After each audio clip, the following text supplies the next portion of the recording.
கரூரிலே நடந்துவிட்டது ஒரு அசம்பாவிதம்.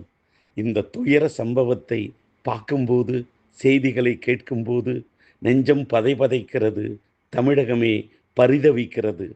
8 குழந்தைகள், 16 பெண்கள் உள்ளிட்ட 39 உயிர்கள் ஆகியிருக்கிறது பலி.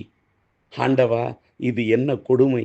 கொலை கொலையாக இத்தனை உயிர்கள் சாயலாமா? கரூரில்தான் இப்படி ஒரு கண்ணீர் சம்பவம் நிகழலாமா? அந்த உயிர்களை இழந்து வாடக்கூடிய அவர்களுடைய இல்லத்தாருக்கு என் ஆழ்ந்த இரங்கலையும் ஆறுதலையும் தெரிவித்துக் கொள்கின்றேன். கரைபுரண்டு ஓடும் கண்ணீர் அஞ்சலியை கரூருக்கு அனுப்புகின்றேன். அந்த ஆத்மாக்கள் சாந்தியடைய வேண்டுமென்று எல்லாம் வல்ல இறைவனிடம் பிரார்த்தனை செய்கின்றேன். சிகிச்சை பெற்று வரும் மற்றவர்கள் நலம் பெற வேண்டுமென்று கடவுளிடம் கையேந்துகின்றேன். இப்படிக்கு திரைப்பட இயக்குனர் டி. ராஜேந்தர்.